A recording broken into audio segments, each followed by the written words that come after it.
안녕하세요. 네, 오늘은 전세권에 대해서 한번 살펴보겠는데요. 자, 일단 포인트를 보면 전세금은 전세권 성립 요소인데 목적 부동산의 인도는 성립 요소가 아닙니다. 이따가 볼 거고요. 그 다음에 요 전세금을 기존 채권으로 가름할 수 있고, 그 다음에 전세권은 토지건 건물이건 최장기 10년까지 설정할 수 있는데, 요 최단기 1년은 건물에는 해당되는데 토지는 해당이 안 됩니다. 그 다음에 법정갱신, 전세권의 법정갱신, 묵시적 갱신이라고도 하는데, 요게 건물은 법정갱신 제도가 있는데 토지는 없어요. 자, 그래서 건물의 전세권 법정갱신은 법정이니까 등기 없이 제3자에게 대항할 수도 있고, 법정갱신이 되면 전세금은 변함없이 그대로 가는 거고, 기간은 정함이 없는 걸로 보는 겁니다. 2년 뭐 그런 게 아니에요. 그리고 전세권은 지상권과 유사하게 필요비 상환 청구권은 없는데 유익비 상환 청구는 할 수가 있더라라는 겁니다. 자, 그래서 목차를 먼저 보시면 우리가 용익물권을 보고 있고 지상권, 지역권 이미 배웠죠. 그래서 전세권에 대해서 볼 겁니다. 그래서 전세권도 양이 좀 많아서 2시간에 나눠서 볼게요. 자, 그럼 먼저 전세권이라는 게 뭐냐면, 자, 전세권은 요 갑이 이 부동산의 소유자라고 했을 때, 자, 이 부동산은 토지일 수도 있고 또는 건물일 수도 있습니다.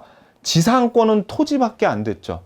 근데 전세권은 토지 전세권도 있고 건물 전세권도 있는 거예요. 여기선 그냥 토지라고 합시다. 자, 그러면 부동산을 소유하고 있는 사람, 즉 요 부동산을 빌려주는 사람이 전세권 설정자고요.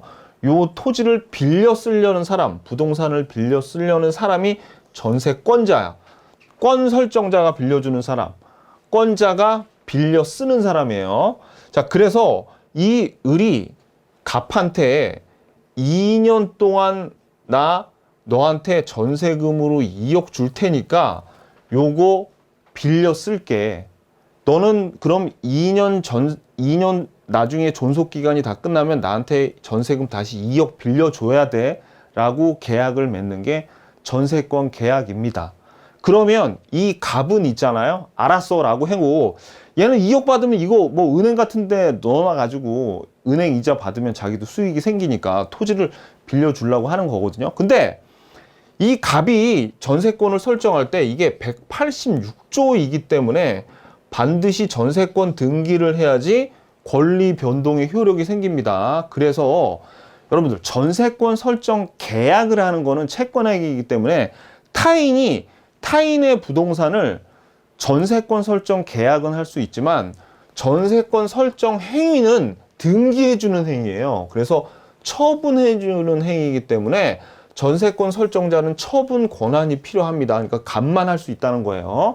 이 부동산 소유자만. 그러니까 전세권 설정 행위는, 전세권 설정 계약은 타인이 해도 되지만 요거 아셔야 되고요. 자, 그 다음에 이제 아까 나왔었지만 지금 요렇게 전세권 설정 계약을 할 때 전세권의 요건이 뭡니까?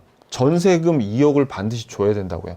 전세금은 전세권의 요건인데 이 2억이 현실적으로 수수될 필요는 없이, 만약에 이전에 갑이 을한테 2억의 채무가 있다고 쳐봐요. 2억의 채무가 있었으면 을이 야, 전세금 대신 너 나한테 2억 빌렸지, 이 2억 빌린 거를 그냥 전세금으로 해라 라고 기존 채권으로 가름할 수도 있습니다. 하지만 전세금을 얘가 요렇게 주거나 기존 채권으로 가름하는 거는, 요거는 전세권의 필수 요소예요. 그래서 전세금을 안 주는 그런 전세권이란 건 있을 수가 없어요. 전세금이 없는 전세권은. 보증금이 없는 임차권은 있을 수 있거든요. 근데 전세금이 없는 전세권이란 건 있을 수 없어요. 자, 근데 아무튼, 자, 그런데 이거는 아니야. 반드시 전세금은 요건이지만 얘가 그럼 부동산을 인도를 해줘야지 을이 사용 수익하잖아요. 근데 부동산 인도는, 요거는 그 요건이 아닙니다. 왜냐하면 전세권을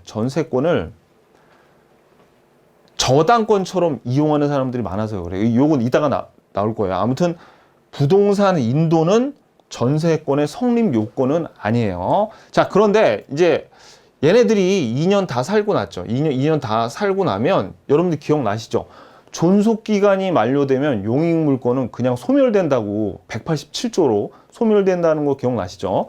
그래서 2년이 다 지나죠. 그러면 뭐가 소멸되냐면 요 사용 수익할 수 있는 권능은 그냥 저절로 소멸이 돼버려요.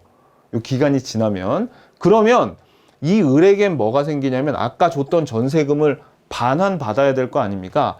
전세금 반환 채권이 생겨. 전세금 반환 채권이 생기게 돼서요.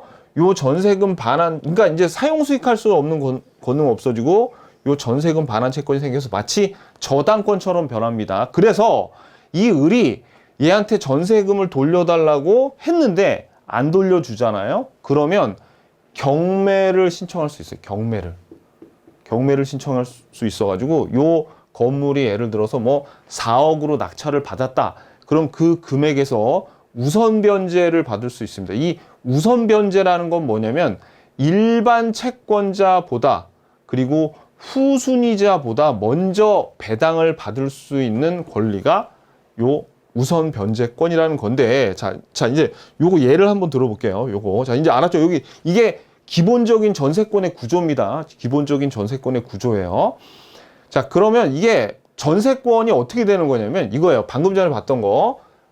갑이 을한테 얘가 전세권 설정자가 되는 거고 을이 전세권자가 되는 거예요. 자, 그래서 갑이 을한테 전세권 설정해 주면서 을한테 전세금 2억 받죠. 그러면 아까 뭐라 그랬어요? 이게 186조이기 때문에 자기 부동산에다가 자기 부동산 갑구예요. 을구에 을 앞으로 이렇게 전세금 2억, 존속기간 2년 뭐 이런 식으로 등기가 돼야 돼. 등기가 돼야 돼요. 자, 이제 이렇게 하고 나서 또 병한테 을이 1억을 빌렸다고 칩시다. 그러면서 얘한테는 저당권을 설정해 줬다고 쳐요. 그러면 이제 여기에다가 2번 저당권 설정 병 앞으로 1억 이렇게 나오거든요. 그런 다음에 또 이번에는 A라는 애한테 2억을 빌렸는데 이번에는 등기 안 하고 얘네들이 친해서 그냥 차용증 쪼가리 하나 써서 빌려줬습니다. 이랬을 때 등기되지 않은 A 같은 이런 채권자를 그냥 일반 채권자라 그래요. 일반 채권자. 왜 일반 채권자냐면은 얘는 지금 이 부동산에 등기를 안 해놨기 때문에 이 채무는 엄격히 얘기해서 이 부동산하고 별 상관이 없거든요. 그래가지고 만약에 갑이 돈을 안 갚아. 돈을 을이나 병한테 만약에 안 갚죠. 을이나 병한테 안 갚으면, 그러니까 얘한테는 전세금을 안 돌려주고 저당권자한테 이 1억을 안 빌려주면 요 둘은 등기가 돼 있기 때문에 경매를 신청할 수가 있어요. 경매를 신청할 때 지금 우리 전세권 보는 거잖아요. 우리의 주인공 을은 후순위, 만약에 이게 지금 3억으로 낙찰이 됐어. 3억으로. 그러면 전세권자 을은 저당권자 병보다 먼저 3억 중에 2억을 배당을 받을 수 있고 1억은 나머지 병이 받고 일반 채권자는 여기 끼지도 못해요. 무슨 얘기인지 아시겠죠? 일반 채권자는 그러니까 등기 안 한 상태에서 그냥 돈 빌려준 애들이야. 자, 그래서 우리가 어떻게 해요? 이 전세권 같은 경우에는 어떻다고? 요렇게 우선 변제권이 있더라. 나중에 요 전세금 반환 채권이 있는데 전세금을 돌려주지 않으면 경매할 수 있어. 우선 변제권이 있다. 이거 사실 이번 시간에 배울 전세권의 중요한 내용들은 이미 여기서 다 배운 거랑 마찬가지예요. 자, 그럼 우리 기본서 265페이지 펴보자고요. 자, 총설. 전세권은 전세금을 지급하고 타인의 토지 또는 건물을 점유하여, 자 봐봐요. 여기 보면은 타인의 토지 또는 건물이죠. 그죠? 지상권은 토지만 전세권은 토지 건물 다 되네. 점유하여 그 부동산을, 자 이거예요. 여기 용도에 조차 사용 수익하는 게 전세권이잖아요. 지상권은 뭐였어? 그렇죠. 건물, 공작물, 수목을 소유하기 위해서 남의 토지를 빌리는 게 지상권이었잖아요. 그죠? 이런 게 눈에 팍팍 보여야 돼요, 여러분들. 그 부동산에 대하여 후순위 권리자, 기타 채권자보다 전세금에 대한 우선 변제권이 인정되는 특수한 용익 물건이에요. 따라서 여기까지는 사용 수익에 관한 내용이고, 여기서 보면은 후순위자나 기타 일반 채권자보다 먼저 우선 변제권이 인정이 되잖아요. 그죠? 그러니까 자, 밑줄 전세권은 용익물권적 성격과 담보물권적 성질을 갖고 있어요. 그러니까 이 담보물권적 성격이란 건 뭐냐면은 경매를 신청해서 우선 변제를 받을 수 있는 게 저당권의 특징인데, 그 저당권의 성질까지 갖고 있기 때문에 용익물권적 성격과 담보물권적 성격을 둘 다 갖고 있다. 왜? 전세금 때문에, 전세금 반환 채권 때문에 담보물권적 성격을 갖고 있고, 사용 수익할 수 있는 권능이 있기 때문에 용익물권적 성격을 갖고 있다. 이렇게 얘기할 수 있는 거예요. 자, 그 다음에 법적 성질을 보면 타인의 토지, 건물에 대한 권리예요. 그래서 여러분들이 이거 봐야 돼. 한 필의 토지 또는 한 동 건물의 일부분 외에도 설정이 가능하다. 이거 뭡니까? 용익물권은 부동산 일부에도 설정 가능하잖아요. 그래서 우리 이거 기억나시죠? 이거 한 번 더 봅니다. 자, 우리 부동산 일부, 공유 지분 일부에 설정이 가능한 게 소유권 보존 등기는 둘 다 안 돼. 그죠? 동그라미가 많은 용익물권은 돼. 얘네 둘이 안 돼. 이거 반대로 뒤집어서 이렇게, 이걸 반드시 알고 계셔야 됩니다. 이거 한 번 더 한 거예요. 너무너무 중요해서. 자, 그래서 요거 됐고, 그 다음에 요거 밑줄. 경자 유전의 원칙에 따라 농경지는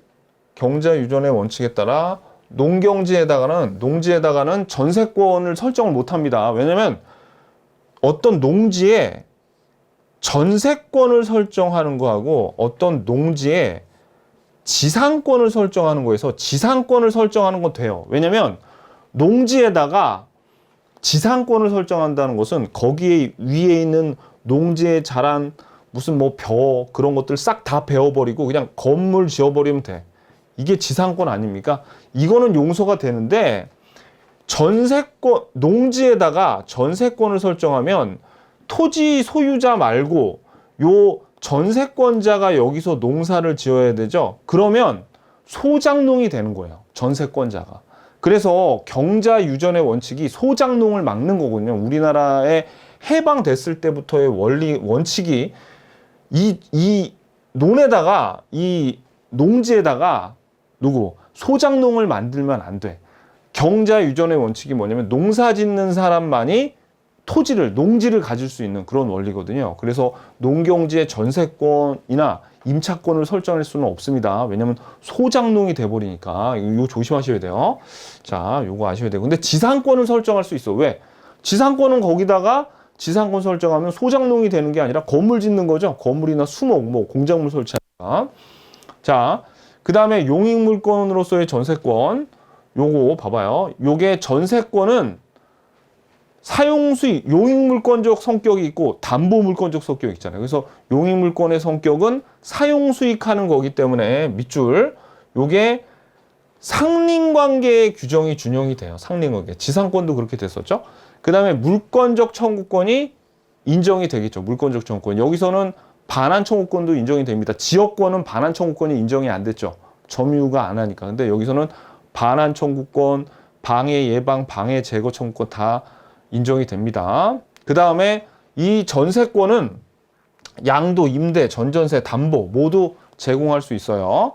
그 다음에 배타성은 요거는 뭐냐면 전세권은 점유를 하기 때문에 만약에 이 토지 전부에 전세권이 설정되어 있으면 다른 용익물권을 설정할 수가 없다는 그런 얘기입니다. 요거. 자, 그 다음에 담보물권적 성질을 가지고 있대요. 그래가지고 요거는 뭐냐면 우선 변제권이 아까 인정된다 그랬죠? 그래서 경매권이 있고요. 그 다음에 이 수반성은 전세권자가 전세금 반환 채권과 전세권을 함께 같이 처분해야 돼. 그러니까 전세권이 있고 전세금 반환 채권이 있는데 요 두 개를 따로 분리해서 처분하는 게 안 됩니다. 요거 좀 이따 굉장히 중요한 건데 요거 좀 이따 나와요. 요거 알아야 돼. 그 다음에 전세금 채권이 일부라도 남아 있으면 전세 목적물 전부에 대해 효력이 미치는 걸 불가분성이라고 하고, 그 다음에 경매권은 아까 말씀드렸죠. 경매할 수 있어요. 경매 청구해가지고 그 다음에 우선 변제를 받을 수 있다라는 내용까지. 여기까지 그냥 일반적인 전세권의 성질이에요. 자, 2번 전세권의 취득과 존속 기간. 자, 전세권은 부동산 소유자가 전세권 설정자라 그랬죠. 그리고 요 부동산을 빌려 쓰는 사람들이 전세권을 취득하려는 사람하고의 계약 후에 그 다음에 등기가 처분행위잖아요. 그죠? 등기에 의해서 취득할 수 있다.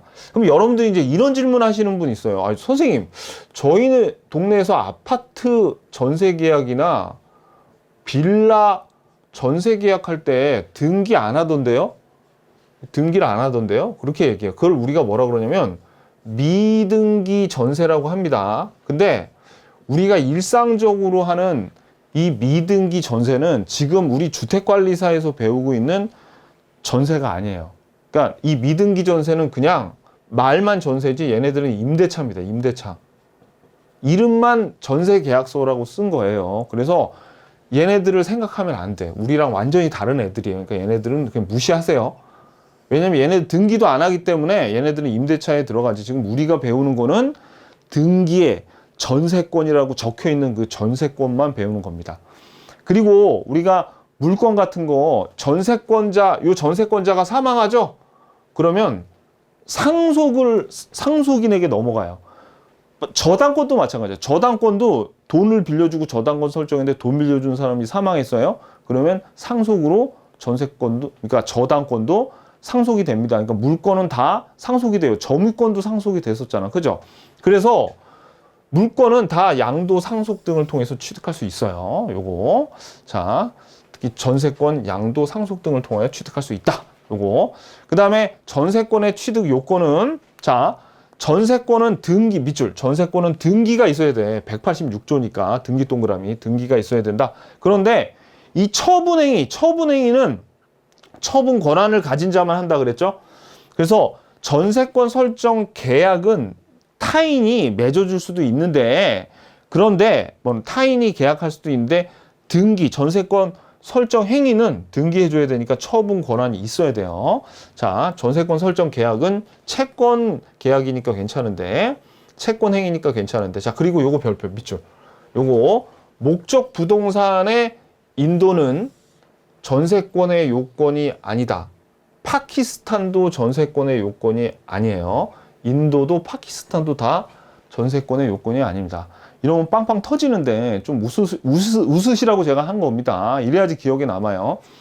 그러니까 목적 부동산을 점유하고 네가 써라 라고 주지 않아도 요 전세권은 유효한데 왜 그러겠어요? 그렇죠. 우리가 여러분들 가령 토지 나대지에다가 저당권 설정하면 우리 앞에서 배웠지만 요 나대지에 이 토지 소유자가 딴짓할 수도 있으니까 건물 같은 거 짓고 이러면 어떻게 돼요? 이 담보 가치가 떨어지죠. 이 토지에. 그래서 우리가 담보지상권 막 설정하고 그랬죠.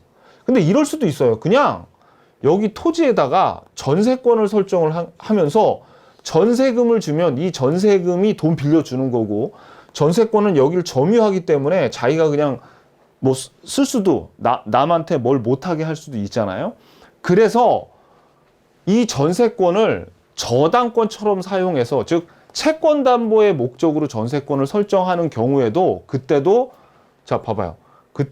전세권의 효력을 부인할 수 없대요. 다만 뭐는 있어야 되냐면 장차 전세권자가 목적물을 사용 수익하는 것을 완전히 배제하면 그 전세권은 무효야. 그래서 시험에 이렇게 나와요. 자, 채권담보의 목적으로 전세권을 설정하여서 장차 전세권자가 목적물에 사용 수익하는 것을 완전히 배제해도 전세권은 유효다. 그럼 틀립니다. 그러니까 완전히 배제하면 무효야. 완전히 배제하면. 그래서 이런 단서가 없다면 그냥 요거 별표. 우리 시험에는 거의 요거만 나옵니다. 요 단서까지는 잘 안 나와요. 요 단서는 잘 안 나오는데 우리 시험에는 그냥 인도와 파키스탄 둘 다 전세권의 요건이 아니에요. 자, 인도는 전세권의 요건이 아니다. 인도는 전세권의 요건이 아니에요. 다시 한번. 인도는 전세권의 요건이 아니야. 목적 부동산의 인도는. 전세금은 전세권의 요건이었죠. 그죠? 자, 그래서 여러분들 요거 그래서 요 단서까지 여러분들이 기억을 좀 해주시면 돼요. 요거 완전히 배제하면 무효야. 하지만 완전히 배제하면 무효다. 요거 그 다음에 요것도 별표. 전세금의 지급은 전세권의 필수적 요소예요. 그래서 전세금은 전세권의 요소로서 반드시 지급되어야 하고 전세금을 지급하지 않는다는 특약을 했더라도 전세금이 지급하지 않았다면 그러니까 이런 특약도 성립이 안 되는 거야. 왜? 전세금이 없는 전세권이란 건 있을 수가 없기 때문입니다. 요거. 그래서 우리 시험에 제일 잘 나오는 거는 뭐가 잘 나오냐면 요게 잘 나와요. 자, 요거 별표. 기존의 채권으로 전세금에 가름할 수 있다. 자, 읽어볼게요. 그러니까 이게 시험에 제일 잘 나와. 전세금의 지급은 전세권 성립의 요소가 되는 것이지만 그렇다고 해서 자, 여기 있죠.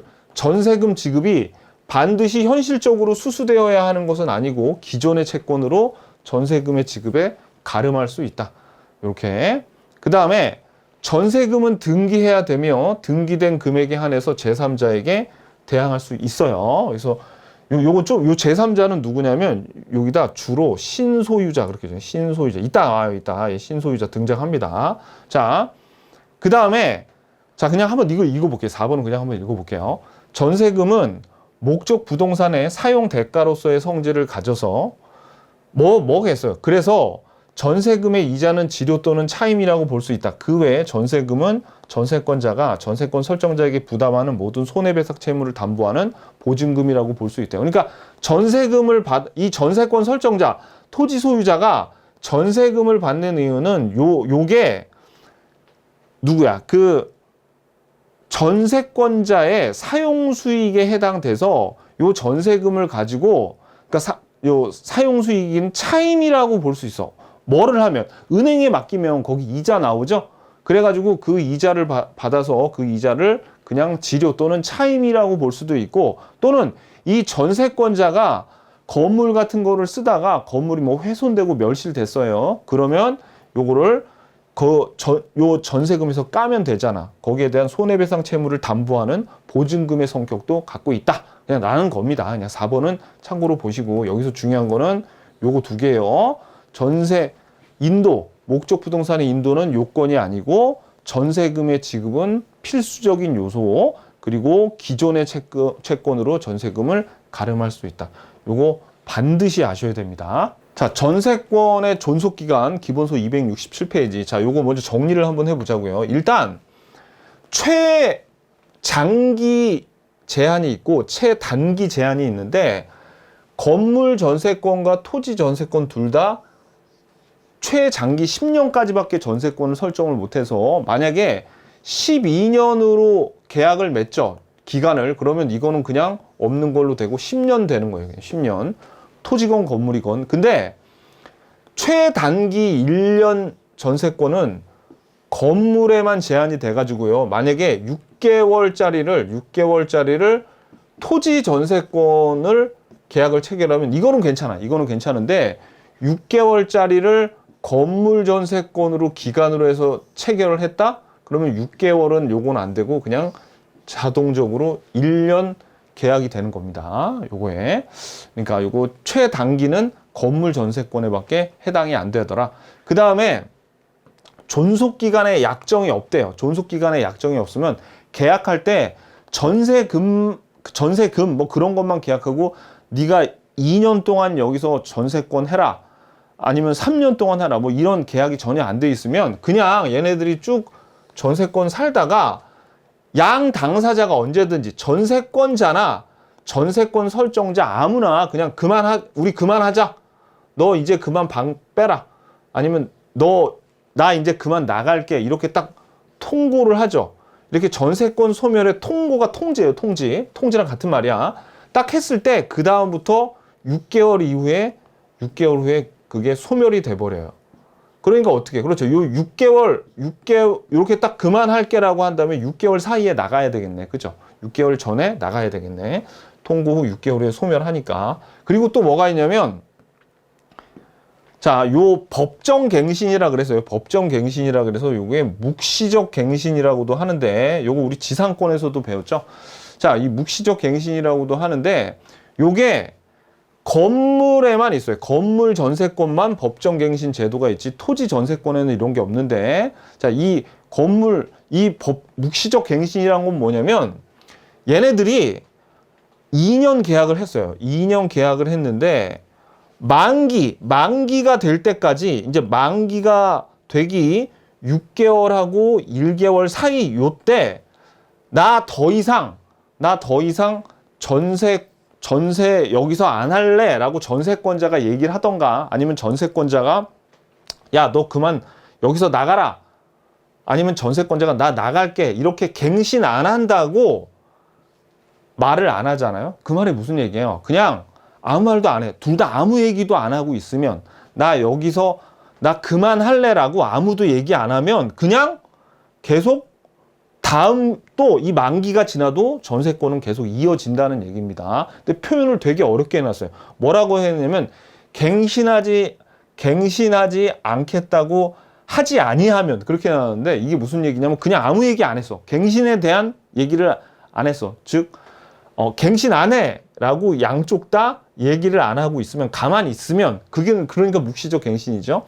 그러면 어떻게, 그냥 또 만기 지나고 전세권이 설정된 것으로 보는데, 이때 주의하셔야 될 게 어떤 표현이 나오냐면 종전 전세권과 동일하게 새롭게 계약이 된 것이라고 보는 겁니다. 그런데 뭐가 동일하냐면 전세금이 동일해. 전세금이 동일하고, 그 다음에 등기를 굳이 이렇게 법정갱신이 되잖아요. 그러면 등기를 안 해도 돼. 등기를 안 해도 그냥 연장된 것으로 봅니다. 그러니까 등기 없이 법정갱신이니까 제3자에게 대항할 수 있어요. 등기 없이도. 그 다음에 중요한 거는 뭐냐면 전세금은 종전과 동일한데 기간은 정함이 없는 것으로 본대요. 그 말은 무슨 얘기예요? 기간을 정함이 없는, 만약에 이게 갱신이 되잖아요. 이게 갱신이 되면 이때 아무나 한 명, 둘 중에 하나, 양 당사자가 언제든지 그만이라고 얘기하면 여기처럼 6개월 후에 소멸하는 거죠. 왜? 존속기간 약정이 없으면, 우리 아까 봤잖아요. 양 당사 중 한 사람이 그만 하면 6개월 후에 그냥 소멸된다고. 그러니까 묵시적 갱신도 전세금은 종전과 동일한 것으로 보는데 기간을 정하지 않은 것으로 보기 때문에 이게 다시 계약이 된 걸로 보지만, 한 사람이 그만 하면 6개월 후에 소멸된다라는 겁니다. 여러분들 요게 말이 좀 헷갈려서 그렇지, 이게 그냥 아무 말 안 하고 있으면, 얘네들이 그냥 아무 말 안 하고 있으면 그 말이에요. 요게. 자, 그래서 요 내용을 한번 기본서를 통해서 확인해 보자고요. 자, 그래서 자, 존속 기간에 약정이 있는 경우를 보자고요. 이때 최장기는 10년이에요. 10년. 그래서 전세권의 존속 기간은 10년을 넘지 못한다. 당사자의 약정 기간을 10년을 넘을 때는 이를 그냥 10년으로 단축하는 겁니다. 자, 그리고 요거 밑줄, 요거 건물의 전세는 최단기가 1년이에요. 따라서 건물에 대한 전세권의 존속 기간을 1년 미만으로 정할 때 이를 1년으로 하는 겁니다. 그래서 최단기 제한은 건물에만 적용되고 토지에는 적용 안 돼요. 요 최장기 10년은 요거는 건물, 토지, 전세권 둘 다 해당이 되는 거고. 자, 그 다음에 존속 기간에 약정이 없는 경우, 자, 이때 요거 존속 기간의 약정을 정하지 아니할 때는 각 당사자는 언제든지 상대방에 대해서 전세권의 소멸을 통고할 수 있고, 상대방이 이를 통고를 받은 날로부터 6개월이 경과하면 전세권은 소멸한다. 이 소멸 통고는 당연히 형성권입니다. 자, 그런데 아까 건물 전세권은 1년 이내에 할 수 없겠죠. 왜? 1년이 최단기였었잖아. 그죠? 요거 알고 계시고. 자, 그 다음에 전세권의 갱신은, 요거는 전세권을 갱신할 때는 또 얘네들이 새로 계약하면 돼요.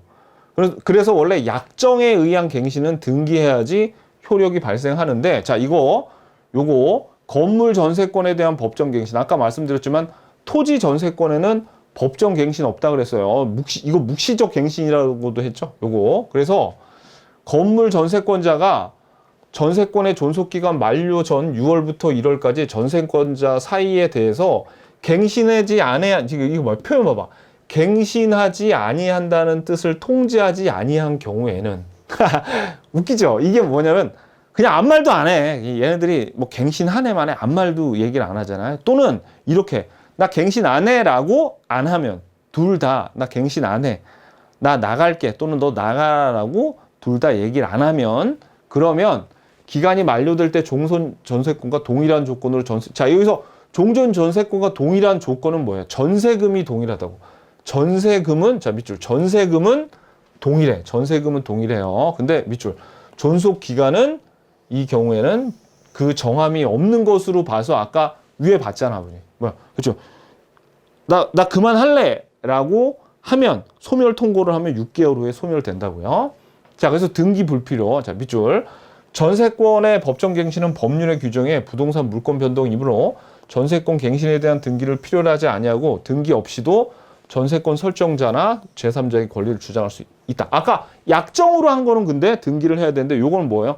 법정 갱신이잖아. 법정 갱신. 그러니까 등기가 필요 없다는 얘기죠. 그래서 여러분들이 요 그림 한번 봐보세요. 요 사이에 갱신 안 해라고 안 하면 갱신 안 해라고 안 하면 즉 아무 말도 없으면 법정 갱신이 된다라는 거 요거 알아주셔야 돼요. 자, 기본서 268페이지 전세권의 효력 중에 이번 시간엔 전세권의 권리와 전세권자의 의무만 보겠습니다. 자, 그럼 먼저 요걸 좀 정리를 하면 보세요. 신소유자가 전세금의 반환권자라는 말이 나오는데 이게 무슨 얘기냐면 이게 중요한데 보세요, 여러분들. 우리가 아까 을이 2억 전세 주고 갑에게 존속기간 2년 동안 전세권 설정을 했죠. 근데 한 1년쯤 지났어. 그러니까 아직 2년이 채 지나지 않고 1년쯤 지났는데 이 갑이 A한테 이 건물을 팔았어요. 그래가지고 소유권 이전이 A 앞으로 됐단 말이에요. 그러면 이제 소유자가 A이고 1년 있다가 나중에 이제 2년이 다 채워졌을 당시에 이 을이 2억을 계약을 했던 갑에게 돌려달라고 해야 되느냐, 신소유자인 A한테 돌려달라고 해야 되느냐, 이 문제가 나오는데 너무나 간단해요. 이 갑이 A한테 이 건물을 소유권 이전할 때는 얘를 우리가 이 상황에서는 구소유자라고도 불러도 되겠네. 얘가 신소유자니까. 구소유자 갑은 전세권 설정자의 지위를 잃어버려서 보증금 반환의 의무를 면합니다. 따라서 누가? 신소유자가 2억을 돌려줘야 돼. 그러니까 을은 누구한테 돈 달라고 해야 돼요?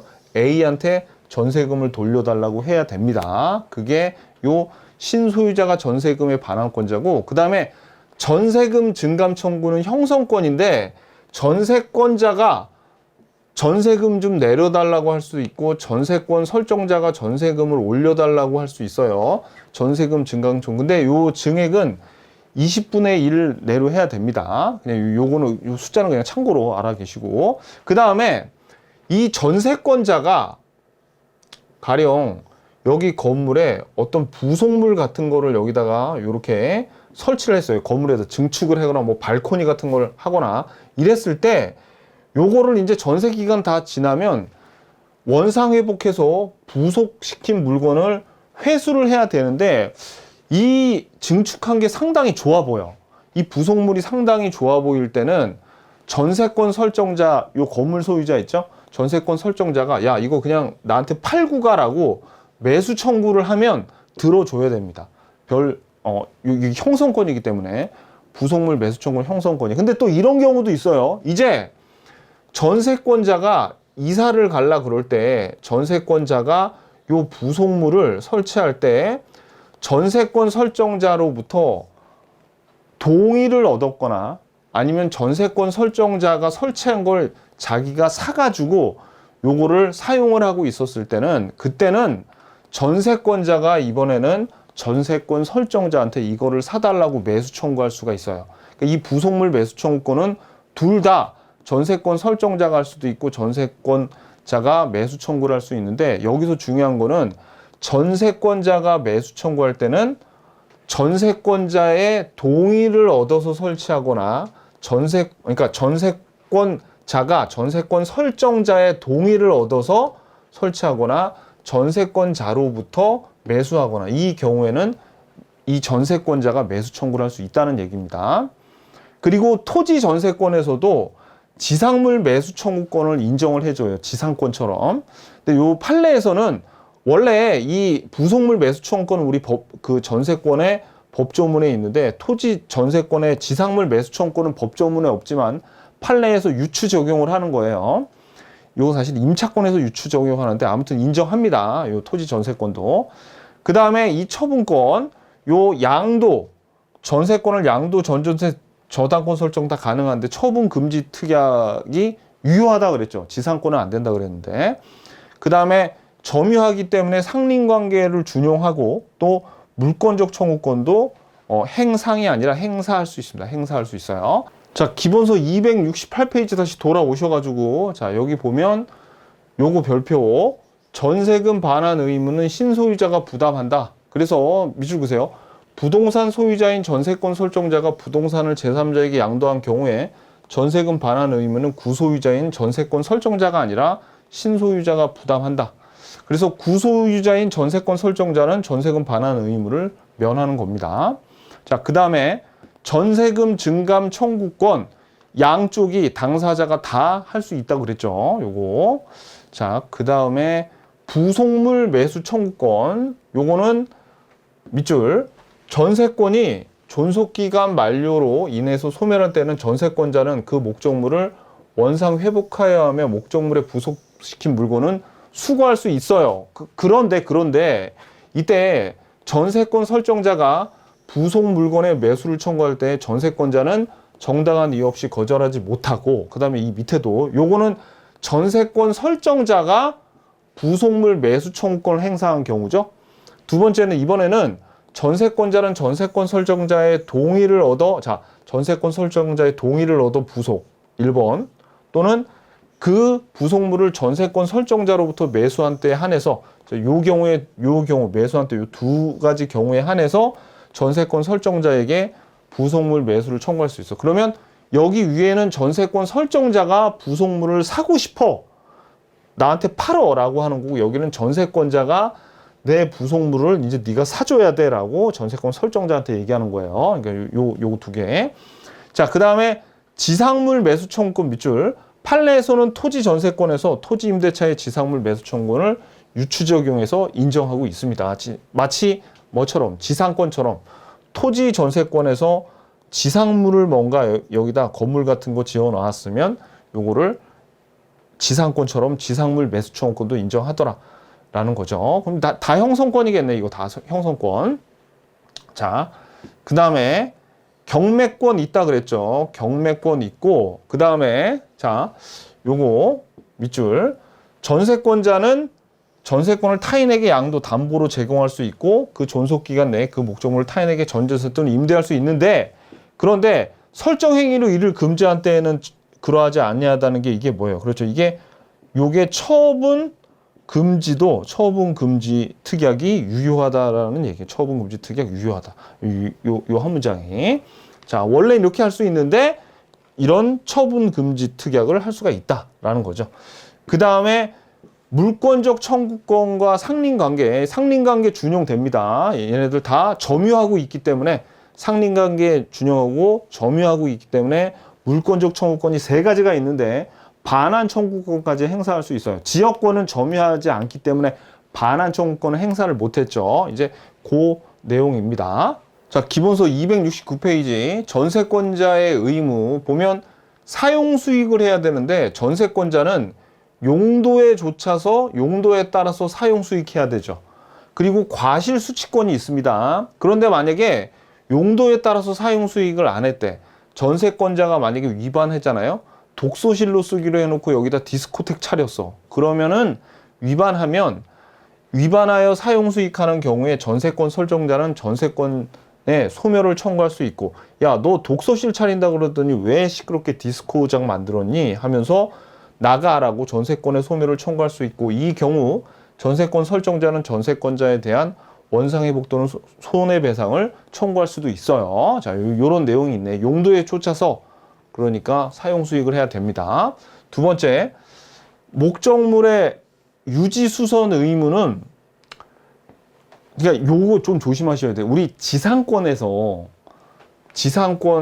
필요비 청구권은 없었죠. 왜냐하면 유지 수선의 의무가 목적물 토지에 대한 유지와 수선을 지상권에도 지상권자가 했어야 돼요. 근데 전세권도 마찬가지예요. 자, 그래서 밑줄, 전세권자는 목적물의 현상을 유지하고 통상에 관리한 속한 수선을 해야 돼서 전세권자는 필요비를 상환 청구할 수 없어요. 다만 여기 밑에 나온 유익비는 청구할 수가 있더라. 뭐와 똑같아요, 요거는 지상권하고 똑같죠. 그래서 자, 유익비에 관해서는 그 가액의 증가가 현존한 경우에 한해서 소유자의 선택에 조차 그 지출액이나 증가액의 상환을 청구할 수 있고, 그 다음에 유익비 상환 청구권은 목적물에 관해서 생긴 채권으로 전세권자는 그 상환을 받을 때까지 목적물에 대해서 자, 그러니까 유익비를 청구했는데 유익비를 전세권 설정자가 안 주잖아요. 그러면 유치권을 행사할 수 있습니다. 유치권에 대해서 나중에 뒤에서 볼 거예요. 자, 그 다음에 원상 회복 의무와 부속물 수거권. 이건 아까 봤죠. 부속물 매수 청구권에서 전세권이 소멸하면 전세권자는 그 목적물을 원상 회복해야 되고, 그 목적물에 부속시킨 물건은 수거할 수 있고, 또 여기 뒤에 어떤 단서가 붙었어요. 전세권 설정자가 매수 청구하면은 별다른 이유가 없으면 들어줘야 된다. 뭐 그런 내용도 우리가 매수 청구권에서 봤죠. 그래서 요 내용까지. 자, 그럼 우리 포인트 한번 볼까요? 자, 일단 전세금이 전세권 성립 요소죠. 근데 목적물의 인도는 아니라 그랬습니다. 기존 채권으로 가름할 수 있고, 전세권 최장 10년인데 건물은 최단기 1년 제한이 있어요. 건물 전세권만. 그 다음에 건물 전세권의 법정 갱신은 등기 없이 제3자에게 대항할 수 있고, 전세금은 동일해요, 그대로. 근데 존속기간은 정함이 없죠. 이 말은 뭡니까? 전세권 소멸 통고를 하면 6개월 후에 소멸한다, 이 얘기죠. 필요비 상환 청구권을 할 수 없는데 유익비 상환 청구권은 할 수 있습니다. 좀 쉬었다가 이제 전세권 나머지 부분 볼게요.